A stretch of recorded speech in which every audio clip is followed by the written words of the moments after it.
সকলে কেমন আছো তোমরা? আশা করি ভালো আছো, সুস্থ আছো। আর তোমাদের আশীর্বাদ ও ভালোবাসায় আমিও ভালো আছি, আমার পরিবারের সকলেই ভালো আছে। ঠাকুরের কাছে সবসময় প্রার্থনা করি পৃথিবীর সমস্ত মায়ের সন্তান যেন সবসময় ভালো থাকে, সুস্থ থাকে আর বিপদমুক্ত থাকে, তাহলেই তো আমরা ভালো থাকবো। তো চলো তোমাদেরকে সাথে নিয়ে আরও একটা ভিডিও শুরু করছি। আশা করি আজকের ভিডিওটাও তোমাদের ভালো লাগবে, আর ভালো লাগলে লাইক করে দিও।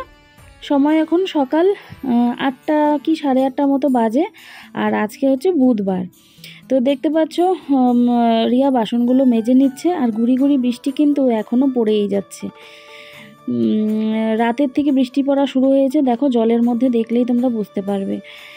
তো একটুখানি কমেছে, তো সেই সুযোগে রিয়া বাসনগুলো মেজে নিচ্ছে। আর আজকে কিন্তু সারাটা দিন বৃষ্টি কিন্তু পড়েই গিয়েছে, একটুও কমেনি। সেই বিকেলবেলায় গিয়ে অল্প একটুখানি কমেছিল। বৃষ্টিতে কাজের কতখানি অসুবিধে হয় তোমরা বুঝতেই পারো। আর যেহেতু সমস্ত কাজই আমাদের ঘরের বাইরে বাইরে, তো সেই কারণে আরও কিন্তু আমাদের অসুবিধে হয়। তবে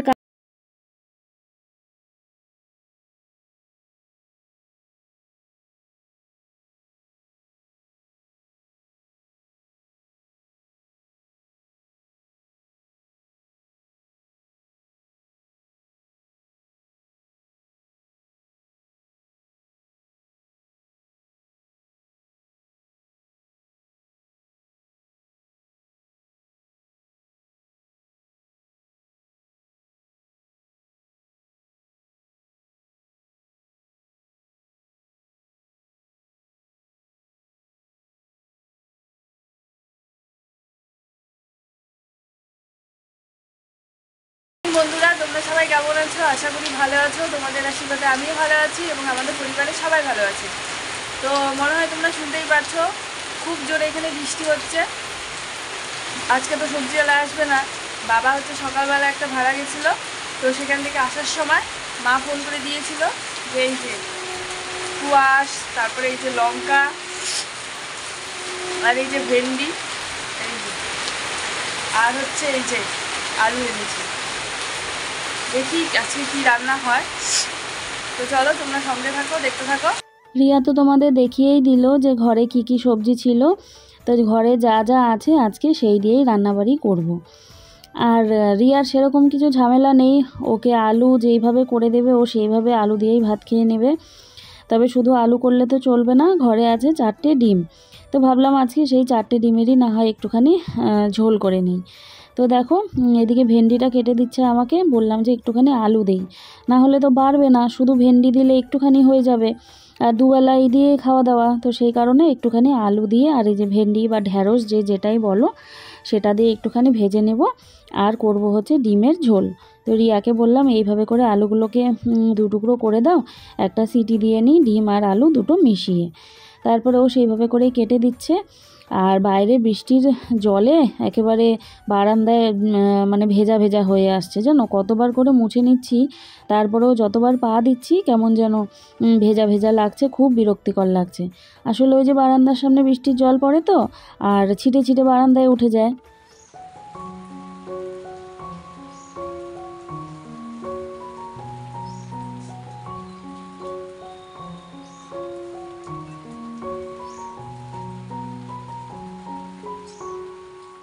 রান্না করতে করতে বাঁশিওয়ালা দাদার ডাক শুনতে পেলাম, তাই এই ছাতা নিয়ে জলের মধ্যে দিয়ে গেলাম, গিয়ে দিয়ে আসলাম ময়লাগুলো, কারণ সেগুলো তো ঘরের মধ্যে পুষে রাখা যায় না।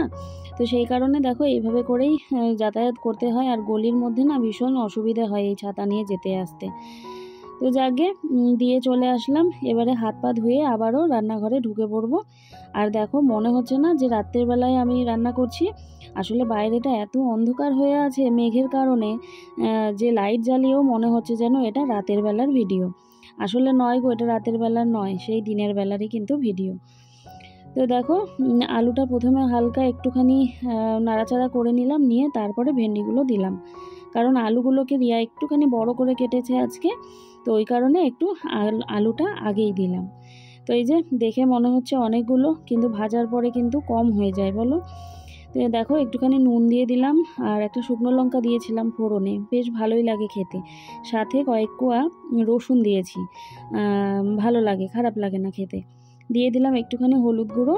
এবারে সুন্দর করে নাড়াচাড়া করে ভাজতে থাকবো কিছুক্ষণ ধরে। তো এটা হয়ে গেলে রিয়ার বাবাকে খেতে দেবো। তোমাদেরকে দেখানো হয়নি, রিয়ার বাবা কিন্তু ঘরেই আছে। বৃষ্টির জন্য আজকে আর বেরোতে পারেনি। তো বলল যে একটুখানি গরম ভাত, এই যে ঢ্যাঁড়স আলু ভাজা দিয়ে খেয়ে সে একবারে বেরিয়ে পড়বে। তো দেখো ভাজাটা হয়েও গেল আমার, এরকম হয়েছে দেখতে। তাকে এবারে ভাত দেব। তার আগে ভাবলাম যে গ্যাসটা তো আমার ফাঁকাই যাবে, আলুটা আর ডিমটা না হয় সেদ্ধ বসিয়ে দিই, সেদ্ধও হতে থাকবে, ওদিকে আমি রিয়ার বাবাকে খেতেও দিয়ে দিতে পারবো। তো দেখো আলু একটুখানি বেশিই দিলাম, কারণ আলু বেশি না হলে তো বেশি ঝোল দেওয়া যায় না, তো ওই কারণে। আর এই দিয়েই যেহেতু খাওয়া দাওয়া। তো দেখো 4টে ডিমই ছিল ঘরে, ডিমগুলোকে খুব ভালো করে ধুয়ে নিয়ে এই প্রেশার কুকারে দিয়ে দেব, বন্ধ করে বসিয়ে দিয়ে তারপরে আমি রিয়ার বাবার খাবারের ব্যবস্থা করব। তো এই যে বসিয়ে দিচ্ছি। এদিকে জিরে গুঁড়ো আর লঙ্কা গুঁড়োটাও ভিজিয়ে নেব, দিয়েছি না দিয়ে দেব কিছু হচ্ছে গোটা কাঁচা লঙ্কা।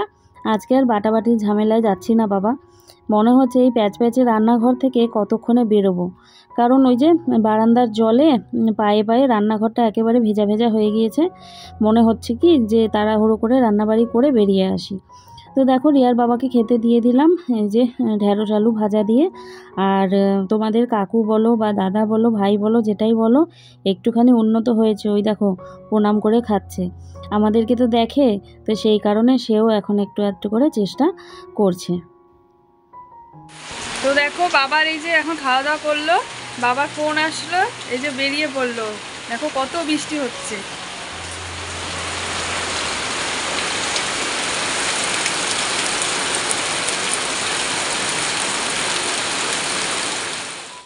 তো সে রওনা হয়ে গেল, আর টোটোটা বের করতে করতে ওই দিক থেকে আবারও হাঁক পারছে। তো দেখো তাড়াহুড়ো করে আবারও বেরিয়ে গেলাম, টোটোটা নাকি সে একা একা বের করতে পারছে না, তো একটুখানি ঠেলা ধাক্কা দিয়ে দিতে হবে। তারপরে আবার ছুটলাম আমি বৃষ্টির মধ্যে। এদিকে দেখো রিয়া বসেছে হচ্ছে আলু আর ডিম ছুলে নিতে। তো ওইদিকে আমি তাকে টোটোতে ধাক্কা দিলাম, আসলে কাদা হয়ে গিয়েছে, তো চাকাটা একেবারে কাদার মধ্যে পড়ে গিয়েছিল, বের করতে পারছিল না একা একা। তো সেই জন্য তাকে একটুখানি আবার ঠেলে দিয়ে আসলাম, মানে টোটোটা। তো দেখো আবারও ঢুকে পড়লাম রান্নাঘরে। আমার শাড়িটারি প্রায় আধা ভেজা হয়ে গিয়েছে। তো ভাবলাম যে এখন আর ছাড়বো না, একেবারে আমি রান্নাটা করে স্নান করে নেব। তো দেখো আজকে ডিমের ঝোল রান্না করব, তোমরা তো দেখলেই। লাল লাল করে সুন্দর করে ডিমগুলোকে ভেজে নেব। ডিমগুলো বেশ বড় মাপের ছিল জানো। তো দেখো তেলের মধ্যেই হলুদ দিয়েছিলাম, পরে দিলাম নুন। অনেক সময় আবার বাটিতে করে মেখেও দিই, আবার এইভাবেও দিই। আমি অবশ্য বেশিরভাগ কড়াইতে দিয়েই তারপরেই ভেজে নিই। তো দেখো লাল লাল ডিম ভাজা আমার হয়ে গিয়েছে, দেখতে বেশ ভালোই লাগে। ওই জন্য আমি করি কি বলো তো, একটুখানি হলুদটা বেশি করে দেই। তো যাকে ওই তেলের মধ্যেই আরও একটু তেল দিয়ে দিলাম গোটা জিরে আর তেজপাতা ফোড়নে। কাঁচা পেঁয়াজ রিয়া আমাকে কেটে দিয়েছিল, তো সেটাই দিয়ে দিলাম, দিয়ে এবারে ভাজা ভাজা করে, আর আলুটা তো সেদ্ধ করাই আছে, তো এই দেখো আলুটা দিয়ে দিচ্ছি এবারে। তো আলুটা দিয়ে তারপরে আবার ভাজবো একটুখানি নুন টুন দিয়ে হলুদ দিয়ে, তারপরে দেবো আমি মশলাটা। তো ডিমের ঝোল সবাই জানো কি করে করতে হয়, আজকে আর নতুনত্ব কিছু করলাম না, এক এক দিন এক এক রকমের করি আর কি। আজকে তো ডাল করব না, ওই জন্য একটুখানি ঝোলঝোলই করব। তো সেই কারণে আর ওই কি বলবো, আর মশলাটা মানে খুব একটা বেশি দিয়ে ওই যে পেঁয়াজটা মানে ঘষে টষে দিয়ে করলাম না।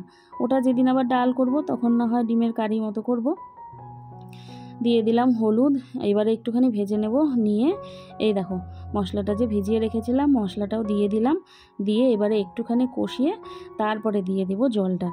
আজকে কিন্তু রিয়ার খাওয়া দাওয়া বেশ ভালো হবে, ও বেশ আনন্দে আছে আজকে, কারণ আজকে এই যে ডিম আর সাথে আলু দুটোই একসাথে, আর ভাবা যায় যে দুটো একসাথে পেলে কতটাই না ও আনন্দ পাচ্ছে। তো যাকে এই নিয়েই আমি আর ও কথা বলছিলাম, ও ডিম রান্না হলে সব থেকে বেশি খুশি হচ্ছে রিয়া। তো দেখো ডিমগুলোকেও দিয়ে দিলাম।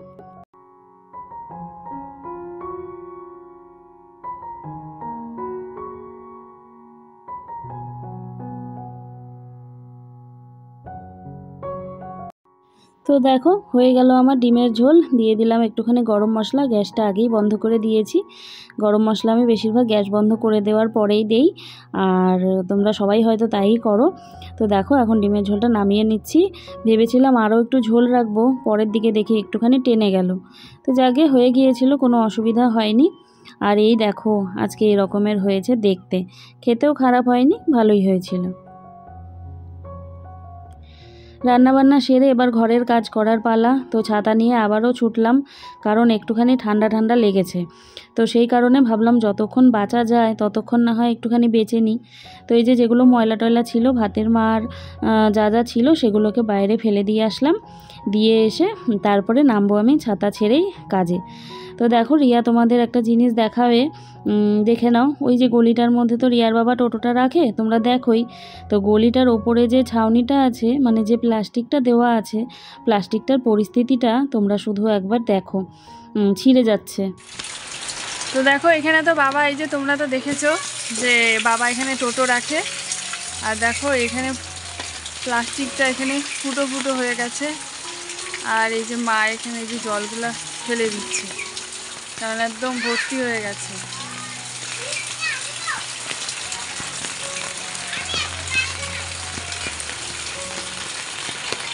যেতে আসতে যখনই সময় পাই এইভাবে করে জলটা আমি হাত দিয়ে দিয়ে ফেলে দিই, যাতে জলটা জমে না থাকে। যত জমে থাকবে প্লাস্টিকটার ওপরই তত ভারী লাগবে, তাই না? ওই কারণে। তো যাকে ওইদিকে আমার জল ফেলতে ফেলতে এদিকে আমার গ্যাসটাও ঠান্ডা হয়ে গিয়েছে। তো এসে খুব সুন্দর করে চকচকা করে মুছে নিলাম, আবার বিকালে তো চা ঠা করতে হবে, ওই কারণে। তো দেখো আর ছাতার ভরসা করে লাভ নেই, বৃষ্টিটা এখন একটুখানি কমেছে, নেমে পড়লাম কুয়োর পাড়ের কাজে।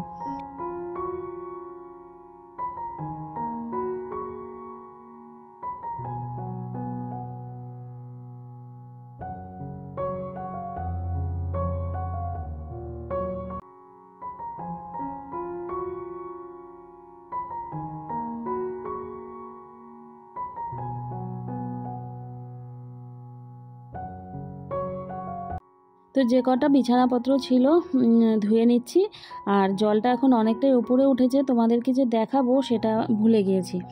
যাকে আগামীকালকের ভিডিওতে না হয় তোমাদেরকে দেখাবো, কেমন? জানি শুকোবে না, কিন্তু না ধুলেও নয়। হ্যাঁ, আর না শুকোলে না একটা বিচ্ছিরি গন্ধ হয়ে যায়। তবে কি করব বলো, ফেলে রেখেছি, ওইদিকে যেটা পেতে রেখেছি সেটাও নোংরা হয়ে যাচ্ছে। ওই কারণে ভাবলাম যে না ধুয়েই দেই, রেখে কাজ নেই। তো এই যে মেলে দিলাম, একটুখানি হাওয়া বাতাসে ঝরঝরা হোক, তারপরে না হয় আমার যে ছোট রান্নাঘর আছে ওই রান্নাঘরের ভেতরে দিয়ে রাখবো। কারণ আজকে শুকোনোর সম্ভাবনা কোনো মতেই নেই, একটু পরেই আবার মনে হচ্ছে যে ঝমঝমিয়ে নামবে। তো ভিজে ভিজেই করে নিচ্ছি। এরপরে আরও কাজ আছে। উঠোনে তো কতগুলো জল জমে আছে, তোমরা দেখতেই পাচ্ছ। সবাই মিলে যাওয়া আসা হয়, দুটো বাচ্চা আছে বাড়িতে। এই জলের ওপর দিয়ে যেতে যদি পড়ে টরে যায় তাহলে মুশকিল। তো এই যে ঝাড়ু দিয়ে আমি কাচিয়ে কাচিয়ে জলগুলোকে ওইদিকে দিয়ে দিলাম, যেন এই মাঝখানটায় জমে না থাকে। এই মাঝখানটা দিয়েই তো আমাদের হাঁটা চলা যাওয়া আসা, ওই কারণে। তো দেখো এই পাশটা পরিষ্কার করে ঝেড়ে দিলাম, আর ওই পাশে যে কটা ময়লা টয়লা ছিল সেগুলোও আমি এখন ঝেড়ে দিচ্ছি। তারপরে ওইদিকে বড় বৌমা কাজকর্ম করছিল, তো বাসন নামিয়েছিল। তো বাসনগুলো বৃষ্টির মধ্যে ভিজে ভিজে মাজতে পারছিল না। তারপরে আমি ভাবলাম যে আমি তো ভিজেই আছি, তো বড় বৌমারও কিছু বাসন আমি মেজে দিলাম। তো সারাদিনের কাজকর্ম সেরে মা মেয়েতে বসে পড়লাম খেতে। রিয়ার বাবা এখনও আসেনি, তো একটা ডিম ভেঙে এইভাবে দুজনে করে নিয়ে খেয়ে নিলাম। তো খাওয়া দাওয়া করে চলে আসলাম। তো আজকে তো আমার ডিম ছিল, ডিম দিয়ে খুব ভাত খেয়েছি আজকে, জানো। তারপরে আজকে আবার তাড়াতাড়ি ভাত খেয়ে নিয়েছি, যেহেতু ডিম গন্ধে গন্ধে তাড়াতাড়ি ভাত খেয়ে নিয়েছি আজকে, জানো। তো এখন বাজে হচ্ছে 3:45 ঘড়িতে। আর দেখো এই যে ম্যাক্সি মেলে রেখেছি, এই দেখো ঘরের ভিতর। এত বৃষ্টি ছিল আজকে সকাল থেকে, জামা কাপড় মানে এমনিতেই জায়গা নেই, একটুখানি যে বিকালে পর একটু রোদ্দু দিবে সেটাও দিল না, এত বৃষ্টি ছিল। তো কী করবো আর, জামা কাপড় তো মেলার, মাদের ঘরেও অনেক সব জামা কাপড় মেলা হয়েছে। তারপর ওই ঘরে আর জায়গা শেষ, এখন এই যে এই ঘরে সব মেলে দিব। এই যে নাইটিটা মেলে দিয়েছি, আর ওই ঘরে কিছুটা আছে। তো চলো আবার তোমাদের সাথে পরে কথা হবে, এখন তাহলে একটু শুই। তো দেখো আধা ঘন্টা মতো শোয়ার পরেই এই যে ফোন করলো যে জিনিসটা নাকি চলে এসেছে। তোমাদেরকে তো আগেও বলেছিলাম যে মেয়ে ওখান থেকে মোবাইলের মাধ্যমে টাকা সমস্ত কিছু দিয়ে রাখে, শুধু রিয়াকে এখান থেকে নিয়ে নিতে হয়। তো এই যে আজকেও একটা ছিল, সেটা রিয়া নিয়ে নিল। তো গুড ইভিনিং বন্ধুরা। তো এই যে দিদি ভাইয়ের একটা পার্সেল আসলো, এইমাত্র নিলাম, আমি এখনই নিলাম। তো দিদিভাই নিতে পারে না, কারণ দিদিভাই এই যে মেয়ের স্কুল থাকে, তারপরে আবার পড়া থাকে, আনা নেওয়া করে দিদিভাই, কারণ দাদাভাই তো পারে না, দাদাভাই দোকান আছে, তাই দিদিভাই এই ওর মেয়েকে নেওয়া, পড়তে আনা নেওয়া এগুলো করে।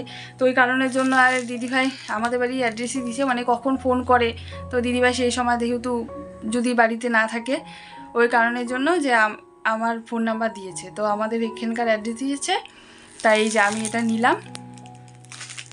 দিদিভাই আসবে, এখন কবে আসে জানি না। দিদিভাই এসেছে যে মানে এই পার্সেলটা যে চলে এসেছে, দিদিভাইকে জানিয়ে দিব আজকে, এখন কবে আসে। তো এটাতে মনে হয় যতদূর সম্ভব মনে হয় প্যান্ট বা কিছু একটা আছে, তো দেখি আসলে পরে খুললে তো তোমাদেরকে বলবো। তো চলো এখন তাহলে আমি এখন এই যে সন্ধ্যা দিব, তো আবার তোমাদের সাথে পরে কথা হবে।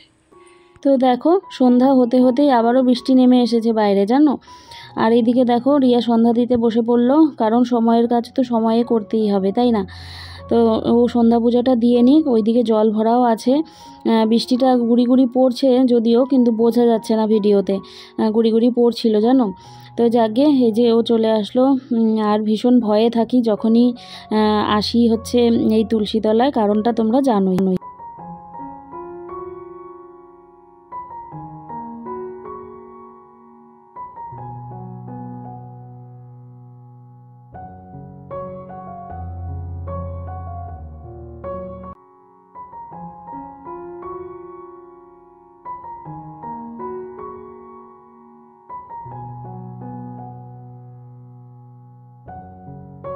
জল টল ভরে মা মেয়েতে একটুখানি চা খেয়ে আবারও বসে পড়লাম রান্নাঘরে।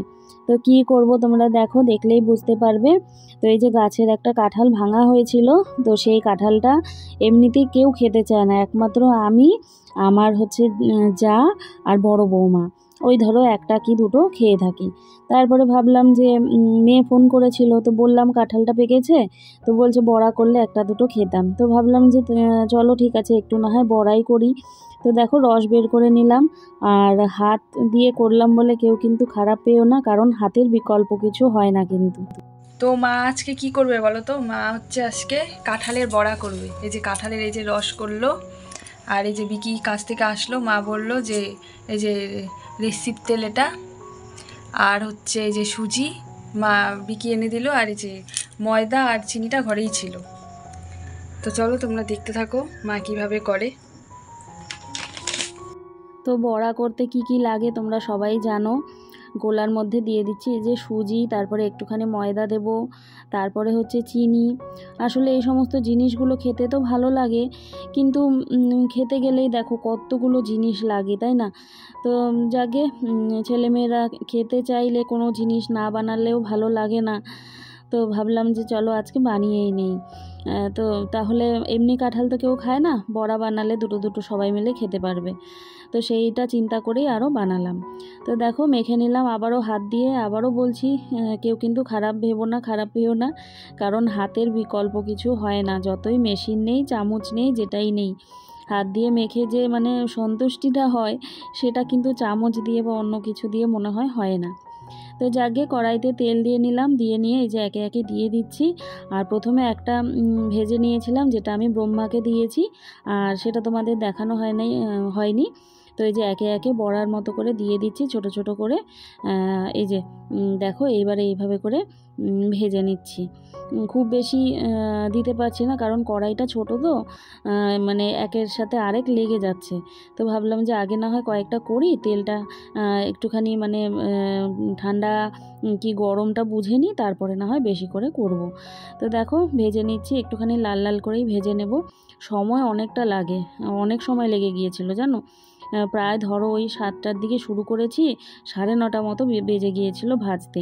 দেখে মনে হচ্ছে না যে হলো কতটুকু গোলা, এত টাইম লাগলো। হ্যাঁ গো, অনেকটা টাইম লেগে গিয়েছিল জানো। তো দেখো এই যে ভেজে নিচ্ছি, আবারও আরেক কড়াই দিয়ে দিলাম।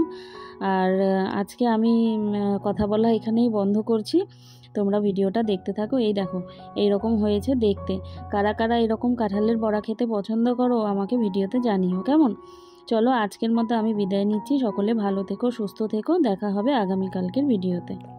তো এই যে মার বড়া ভাজা হয়ে গেছে, এই যে আমাকে দিল খেতে, তো খাই একটা।